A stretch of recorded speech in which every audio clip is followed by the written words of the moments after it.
بسم اللہ الرحمن الرحیم نحمده ونصلی علی رسوله الکریم اما بعد اعوذ باللہ من الشیطان الرجیم بسم اللہ الرحمن الرحیم یا ایہا النبی اذا طلقتم النساء فطلقوهن لعدتهن واحصوا العدة واتقوا الله ربكم لا تخرجوهن من بيوتهن ولا يخرجن إلا أن يأتين بفاحشة مبينة وتلك حدود الله ومن يتعد حدود الله فقد ظلم نفسه لا تدري لعل الله يحدث بعد ذلك أمرا۔ یہ 28ویں پارے کی سورہ طلاق ہے، اور ما قبل میں سورہ بقرہ کے اندر طلاق کے بارے میں بات آ چکی ہے۔ وہاں عدت کیا ہے عورت کی اس کو بیان کیا جا چکا ہے۔ چونکہ طلاق بھی ایک بہت خطرناک چیز ہے، حدیث شریف کے الفاظ ہیں ابغض المباحات الی اللہ الطلاق، کہ مباحات میں سب سے زیادہ غضب دلانے والی اللہ تبارک و تعالیٰ کے نزدیک وہ طلاق ہے۔ لیکن انسان کی ایک مجبوری ہوتی ہے بسا اوقات کہ وہ گزارا نہیں کر پاتا، اور ازدواجی تعلقات میں گڑبڑیاں پیدا ہو جاتی ہے۔ کبھی کسی طرح کی گڑبڑی ہوتی ہے، کبھی کسی طرح کی، الگ الگ طرح کے واقعات پیش آتے رہتے ہیں۔ تو اسلام نے یہ چاہا ہے کہ اگر چھٹکارا حاصل کرنا ہے تو وہ بھی اچھے طریقے سے ہو۔ اصل تو ہونا یہ چاہیے تھا کہ جب ایک مرتبہ نکاح ہو گیا تو اب اس بات کی نوبت نہ آئے کہ انسان جدا ہو، مرتے دم تک یہ ساتھ ہونا چاہیے۔ لیکن حالات بدلتے رہتے ہیں، اور انسان بسا اوقات ڈپریشن میں آ کر کے یا کسی اور وجہ سے اس طرح کے کام کر بیٹھتا ہے۔ تو اس کو کہا ہے، قرآن کریم نے بیان کر دیا کہ بھائی اگر کرنا ہی ہے تو اچھے طریقے سے کرو۔ اس صورت کے اندر خاص طور سے انہی باتوں کا تذکرہ کیا گیا ہے، اور آپ صلی اللہ علیہ وسلم کے حوالے سے پوری امت کو یہ سمجھانا مقصود ہے کہ اگر یہ کام کرنا ہے تو اس طریقے پر کرنا۔ کہتے ہیں یا ایھا النبی اذا طلقتم النساء فطلقوهن لعدتهن، اے نبی جب تم لوگ عورتوں کو طلاق دینے لگو تو انہیں ان کی عدت کے وقت طلاق دو۔ یہاں پہلا حکم بیان کر دیا۔ طلاق کی دراصل 3 قسمیں بیان کی جاتی ہیں۔ نمبر 1 طلاق احسن، نمبر 2 طلاق سنت، اور نمبر 3 طلاق بدعت۔ طلاق احسن کیا ہے؟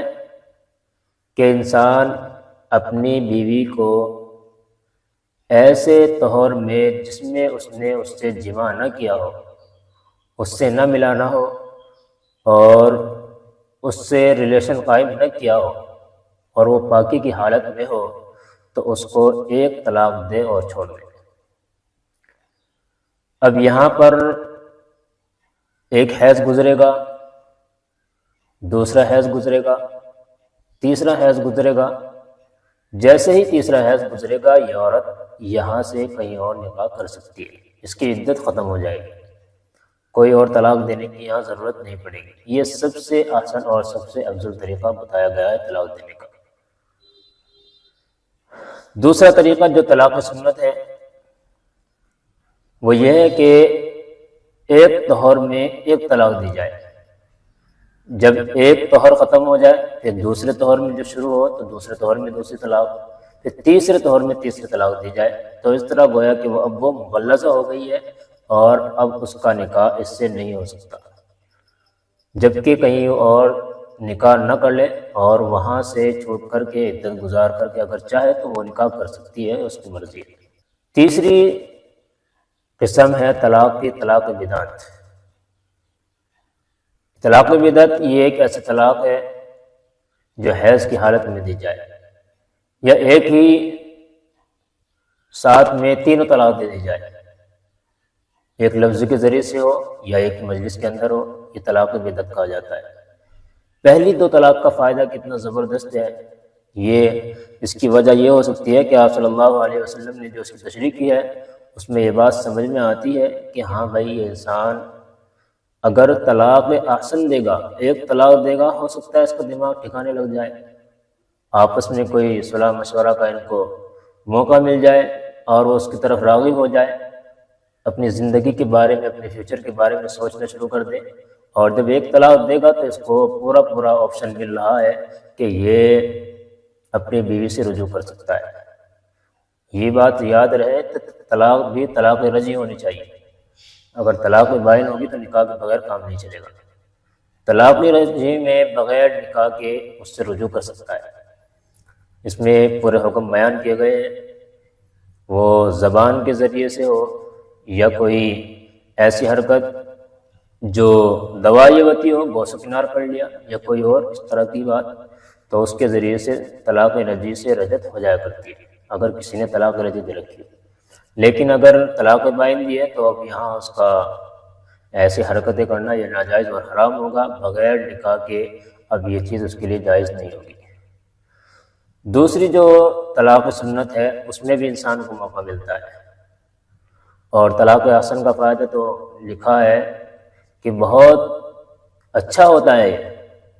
بس اوقات ایسا ہوتا ہے کہ انسان ایک طلاق دے دیتا ہے اور وہ 3 حیض گزار کر کے چلی گئی یہاں سے۔ اب ہوا کیا کہ کافی دن بعد بیچارے کے عقل ٹھکانے آئی، اب سوچنے لگا کہ یار میرا تو کوئی نکاح نہیں ہو رہا ہے، ادھر وہ عورت بھی سوچ رہی ہے کہ میرا تو کوئی نکاح نہیں ہو رہا ہے، تو اب اس کو آسانی کے ساتھ نکاح میں لایا جا سکتا ہے، کوئی اس میں حرج اور دقت نہیں ہوگی۔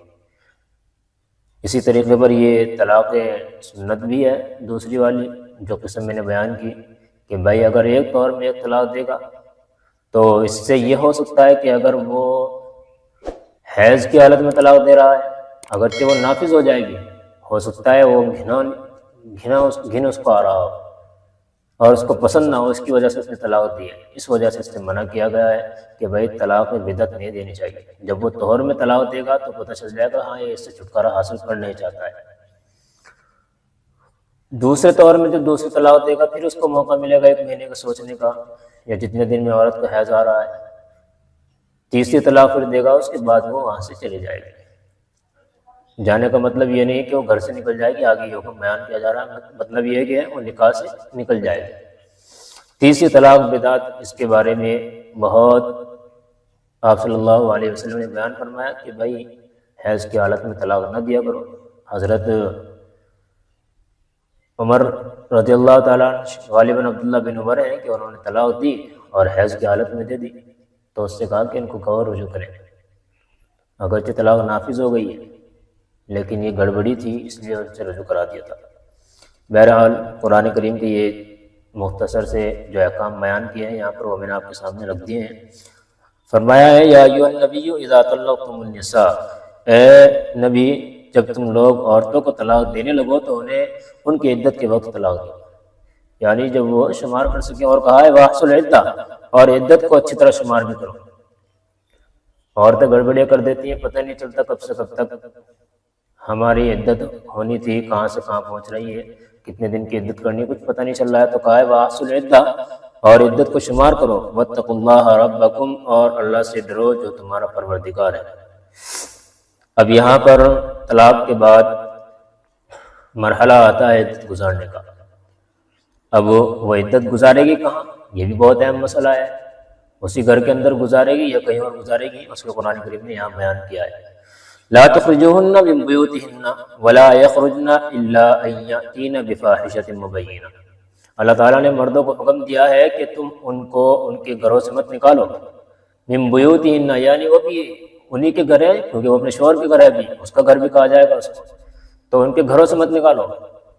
لا تخرجوهن من بیوتہن، تم ان کو عورتوں کو گھروں سے مت نکالو، وہ عدت وہیں گزارے گی۔ اور یہ لکھا ہے کہ بھئی نان نفقہ جو ان کا خرچ وغیرہ ہے وہ بھی شوہر کو دینا پڑے گا جب تک وہ عدت گزارے گی۔ ہاں ولا یخرجن، اور نہ وہ خود نکلے، یہ بھی بیان کر دیا ولا یخرجن، کہ یہ عورتیں خود بھی نہ بھاگیں۔ آج کل ہوتا کیا ہے، طلاق دی اور فوراً اپنے گھر پہنچ گئی، مائکے پہنچ گئی۔ اگر ہو گیا کہیں ایسا کہ طلاق دی تو فوراً نکل جاتی ہے، یہ بالکل غلط ہے، قرآن کریم کے حکم کے خلاف ہے۔ ایک صورت اللہ تبارک و تعالیٰ نے مستثنیٰ کی ہے اور جو بنتی بھی ہے حقیقت میں، وہ کیا ہے الا ان یاتین بفاحشۃ مبینہ، لیکن اللہ تبارک و تعالیٰ نے ایک جو صورت مستثنیٰ کی ہے، الا یہ کہ وہ کسی کھلی بے حیائی کا ارتکاب کرے، مطلب وہ کوئی ایسی حرکت کر بیٹھے کہ بھائی وہ زنا کی مرتکب ہو گئی، کسی اور کے ساتھ جا کر مل بیٹھی، اور اسی طریقے پر جھگڑالو عورت ہے، ہر وقت گالم گلوچ نندوں کو اور اپنے دیوروں کو، اپنی ساس سسر کو پریشان کر رہی ہے، تو اللہ نے کہا ہے اس کو نکال دو، کوئی فائدہ نہیں ہے، یہ یہاں فساد مچا رہی ہے۔ تو اللہ تعالیٰ نے کہا ہے الا یاتین بفاحشۃ مبینہ، جب اس نے گڑبڑی کی ہے یا اس طرح کی حرکتیں کر رہی ہے تو ان کو گھر سے نکال دو، یہ کہیں اور جا کر کے گزار لیں۔ ومن یتعد حدود اللہ فقد ظلم نفسہ، اور جو کوئی اللہ کی مقرر کی ہوئی حدود سے آگے نکلے اس نے خود اپنی جان پر ظلم کیا۔ جو ان کے علاوہ ان حکموں کے خلاف ورزی کرے گا، ان حکموں کو توڑے گا، تو اللہ تعالیٰ کہتے ہیں کہ بھائی اس نے اپنے اوپر ظلم کیا۔ اور حقیقت ہے انسان اللہ تبارک و تعالیٰ کے احکام کو توڑ کر کے اپنے اوپر ظلم کرتا ہے، نہ کہ اللہ کے اوپر۔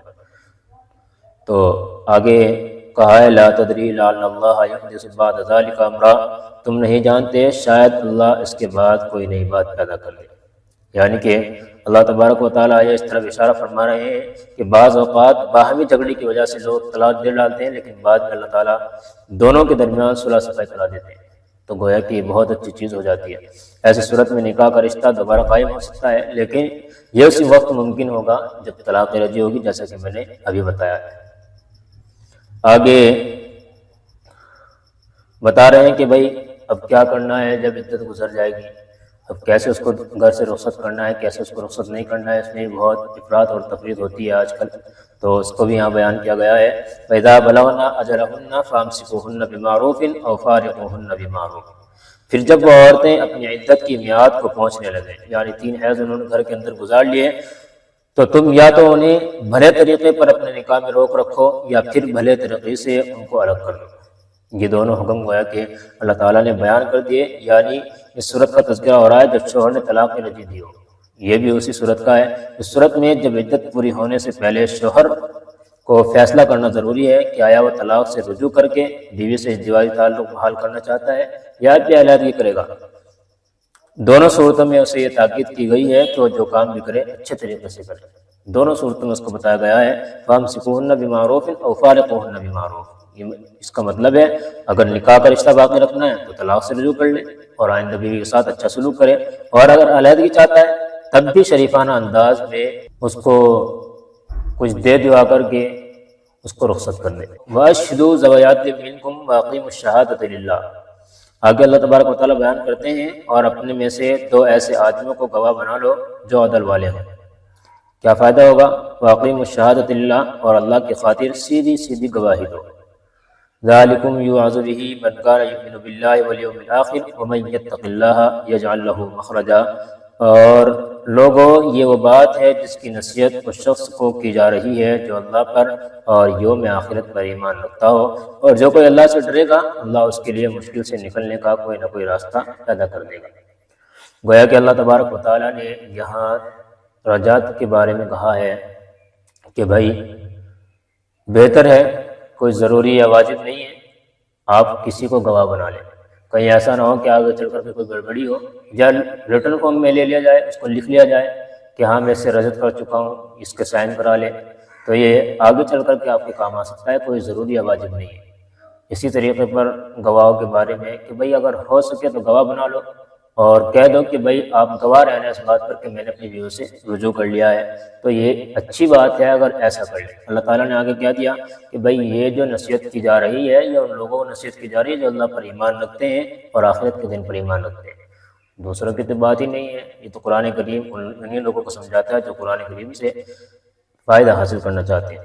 اس کے بعد اللہ تبارک و تعالیٰ نے کچھ احکامات اور نازل کیے ہیں، وَيَرْزُقْهُ مِنْ حَيْثُ لَا يَحْتَسِبُ وَمَنْ يَتَوَكَّلْ عَلَى اللَّهِ فَهُوَ حَسْبُهُ إِنَّ اللَّهَ بَالِغُ أَمْرِهِ قَدْ جَعَلَ اللَّهُ لِكُلِّ شَيْءٍ قَدْرًا، اور اسے ایسی جگہ سے رزق عطا کرے گا جہاں سے اسے گمان بھی نہیں ہوگا، اور جو کوئی اللہ پر بھروسہ کرے تو اللہ اس کا کام بنانے کے لیے کافی ہے۔ إِنَّ اللَّهَ بَالِغُ أَمْرِهِ، اللہ اس کے کام کو بنانے کے لیے کافی ہے۔ یقین رکھو کہ اللہ اپنا کام پورا کر کے رہتا ہے۔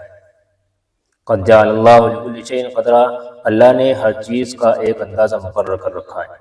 یعنی جو شخص اللہ پر بھروسہ کرے اللہ تعالیٰ اس کا کام بنا دیتا ہے، لیکن کام بنانے کی نوعیت اور اس کا وقت اللہ تعالیٰ خود مقرر کرتا ہے، کیونکہ اس نے ہر چیز کا ایک نپاتلا انداز طے فرما رکھا ہے۔ یہ گویا کہ اللہ تعالیٰ نے اس انسان کو بتلا دیا کہ بھائی تجھے گھبرانے کی ضرورت نہیں ہے، جو اللہ کے حکم پر چلے گا اور اس کے حکم کی خلاف ورزی نہیں کرے گا تو اللہ تعالیٰ اس کے لیے کوئی نہ کوئی راستہ ضرور نکال دے گا۔ آگے چل کے کچھ عورتوں کا ذکر کیا جا رہا ہے کہ حیض والی عورتوں کی عدت کیا ہوگی، بغیر حیض والی عورتوں کی عدت کیا ہوگی۔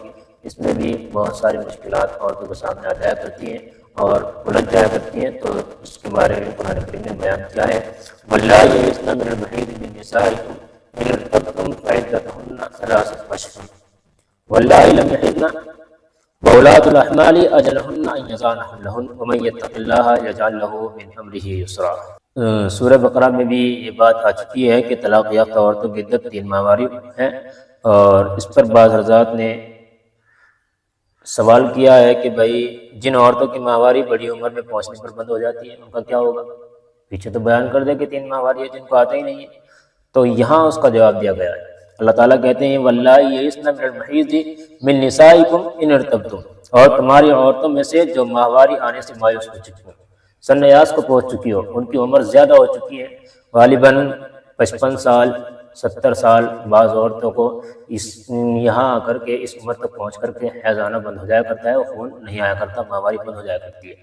تو اللہ تعالیٰ کہتے ہیں اور تمہاری عورتوں میں سے جو ماہواری آنے سے مایوس ہو چکی ہوں، اگر تمہیں ان کی عدت کے بارے میں شک ہو تو یاد رکھو کہ ان کی عدت 3 مہینے، یعنی اب وہ 3 مہینے گزاریں گی تو ان کی عدت ختم ہو جائے گی۔ اب ان کو حیض سے، کیونکہ ان کو حیض آتے ہی نہیں ہے، اس کو گزارنے کی ضرورت نہیں ہے۔ یہ اللہ تعالیٰ نے صاف اور کلیئر بات کر دی ہے کہ بھائی 3 مہینے گزاریں تو ان کی عدت ختم ہو جائے گی۔ آگے وَاللَّائِي لَمْ يَحِضْنَ وَأُولَاتُ الْأَحْمَالِ أَجَلُهُنَّ أَن يَضَعْنَ حَمْلَهُنَّ، جنہیں ابھی ماہواری آئی ہی نہیں ان کا کیا ہوگا؟ مثلا ایسی بچی ہے کہ اس کا نکاح بچپن میں کر دیا گیا، اب اس کو طلاق ہو گئی، ابھی وہ بالغ بھی نہیں ہوئی، پہلے سے پہلے۔ اب چونکہ نابالغ کے احکام یہ خاندان کے اوپر ڈیپینڈ ہوتے ہیں، جنہوں نے نکاح کرایا وہ طلاق کے بھی حقدار ہیں، تو اگر اس ذریعے سے، اس طریقے سے کوئی طلاق دلا دے، طلاق ہو جائے گی۔ اور جنہوں نے نکاح کرایا تھا، کیونکہ وہ تو ولی کا کام ہوتا ہے، ولی اگر چاہے تو اس کو ختم بھی کر سکتا ہے، تو یہ کس طرح عدت گزارے گی؟ شریعت نے کتنا زبردست کام رکھا ہے کہ اس بچی کے اوپر بھی جو ابھی بالغ بھی نہیں ہوئے، اگر اس کو بھی طلاق ہو گئی تو اس کو بھی عدت گزارنی پڑے گی۔ ہاں کہیں ایسا نہ ہو کہ بھائی اس کا نکاح فوراً دوسری جانب کر دیا جائے، اگرچہ ابھی وہ اس طرح نہیں مل سکے جیسا ہونا چاہیے تھا، لیکن اس میں بہت احتیاط کی ضرورت ہے جو شریعت نے رکھی ہے۔ تو کہا ہے کہ بھائی ان کو بھی 3 ہی مہینے گزارنے پڑیں گے، ان کی عدت ختم ہو جائے گی۔ گویا کہ نابالغ بچی اور بڑھاپے کی عورت، یعنی جو 55 سال یا 70 سال کے قریب پہنچ چکی ہے، جو سن ایاس کو پہنچ چکی ہے، چاہے وہ 45 سال میں ہو، 55 سال میں ہو، 50 سال میں ہو، جتنے بھی سال میں ہو، بہرحال جب اس کو حیض آنا بالکل بند ہو جائے، اس کو ماہواری نہیں آتی ہے، تو اب ان دونوں کی عدت 3 مہینے ہوگی۔ 3 حیض سے ان کو نہیں گزارا جائے گا کہ بھائی 3 حیض آئیں گے تبھی ان کو ایسا کیا جائے گا۔ اور وَأُولَاتُ الْأَحْمَالِ أَجَلُهُنَّ أَن يَضَعْنَ حَمْلَهُنَّ، بعض وہ عورتیں ہوتی ہیں کہ ان کو طلاق ایسی حالت میں ہو جاتی ہے کہ وہ حمل سے ہے، تو اب کہتے ہیں وَأُولَاتُ الْأَحْمَالِ أَجَلُهُنَّ أَن يَضَعْنَ حَمْلَهُنَّ، اور جو عورتیں حاملہ ہوں ان کی عدت میعاد یہ ہے کہ وہ اپنے پیٹ کا بچہ جنیں، جب تک حمل پیٹ میں ہے تو عدت نہیں گزرے گی۔ جیسے ہی بچہ پیدا ہوا، چاہے وہ بچی ہو بچہ ہو، جیسے حمل ہو گیا، چاہے وہ ساقط ہو جائے، یہ بھی لکھا ہے فقہاء کرام نے، اگر وہ ساقط ہو گیا تب بھی اس کی عدت ختم ہو جائے گی۔ اب چاہے وہ 1 منٹ بعد ہو، آدھے گھنٹے بعد ہو، 10 مہینے بعد ہو، یا پھر وہ 9 مہینے بعد ہو، 1 سال کے بعد ہو، جب بھی بچہ پیدا ہو جائے گا، حمل ساقط اگر ہو جائے گا تب بھی اس کی عدت ختم ہو جائے گی۔ یہ اس کا سیدھا سیدھا اصول قرآن کریم نے بیان کر دیا ہے۔ آگے اللہ تبارک و تعالیٰ کہتے ہیں وَمَن يَتَّقِ اللَّهَ يَجْعَل لَّهُ مِنْ أَمْرِهِ يُسْرًا، یہ اللہ کا حکم ہے جو اس نے تم پر اتارا ہے، اور جو کوئی اللہ سے ڈرے گا اللہ اس کے گناہوں کو معاف کر دے گا اور اس کو زبردست ثواب دے گا۔ یہ اللہ تبارک و تعالیٰ نے گویا کہ تمام احکام بیان کر دیے اور صاف صاف بتلا دیا کہ بھائی اس طریقے پر زندگی گزارنی ہے۔ آگے چل کے اور بیان کیا ہے اسکنوہن من حیث سکنتم من وجودکم ولا تضاروہن لتضیقوا علیہن۔ بعض مرتبہ ہوتا کیا ہے کہ عورتوں کے ساتھ ظلم بہت زیادہ کیا جاتا ہے، وہ طلاق بھی اس وجہ سے ہوتی کیونکہ گڑبڑی چل رہی تھی۔ اب اگر ان کو گھر کے اندر روک رکھا ہے تو کھانا پینے دینے کو تیار نہیں ہے، ان کو خرچ دینے کو تیار نہیں ہے، اللہ تعالیٰ نے اس کے اوپر بھی تھوڑی پھٹکار سے لگائی اور ڈانٹا ہے، اس کو کہا ہے ان عورتوں کو اپنی حیثیت کے مطابق اسی جگہ رہائش مہیا کرو۔ اسکنوہن من حیث سکنتم من وجودکم ولا تضاروہن، اور انہیں تنگ کرنے کے لیے انہیں ستاؤ نہیں، پریشان مت کرو، ایسے ہی بہت کرتے ہیں۔ یعنی کہ مرد کو یہ سوچنا چاہیے کہ بھئی اب بیوی کو رخصت تو کرنا ہی ہے تو اس کے ساتھ اچھے طریقے سے تھوڑا معاملہ کر لے تاکہ وہ تمہاری تھوڑی بہت تعریف کر لے۔ آپ نے تعریف کا کام تو ایسے کیا نہیں ہے، اگر آپ تعریف کے لائق ہوتے تو آپ ایسا کام نہ کرتے، لیکن چلو خیر، ہو سکتا ہے گڑبڑی ادھر بھی ہو۔ ایسا ہوتا ہے عام طور سے کہ بھائی مرد کچھ بھی نہیں کہہ رہا ہے، سیدھا سادہ ہے، عورت زیادہ گڑبڑی کر رہی ہے، پھر طلاق مل جاتی ہے، جیسے کہ آج کل کیس آ رہے ہیں، آپ کو بتایا بھی تھا۔ تو کہتے ہیں کہ بھائی پریشان نہ کرو، اسلام چاہتا ہے کہ کسی کو تکلیف نہ دی جائے، چاہے کوئی بات نہیں آپ نے اس کو طلاق دے دی، اس کو گھر سے نکالنا ہے، کوئی بات نہیں، ان کو گھر سے جب بھیجنا ہی ہے تو اچھے طریقے سے بھیجو۔ کہتے ہیں انہیں تنگ کرنے کے لیے انہیں ستاؤ نہیں۔ وَإِن كُنَّ أُولَاتِ حَمْلٍ فَأَنفِقُوا عَلَيْهِنَّ حَتَّى يَضَعْنَ حَمْلَهُنَّ، اور اگر وہ حاملہ ہو تو ان کو اس وقت تک نفقہ دیتے رہو جب تک وہ اپنے پیٹ کا بچہ جن لیں۔ جب تک بچہ پیدا نہیں ہوگا تو ان کو خرچ دینا آپ کی ذمہ داری ہے۔ اور فَإِنْ أَرْضَعْنَ لَكُمْ فَآتُوهُنَّ أُجُورَهُنَّ وَأْتَمِرُوا بَيْنَكُمْ بِمَعْرُوفٍ وَإِنْ تَعَاسَرْتُمْ فَسَتُرْجِعُ لَهُ أُخْرَىٰ۔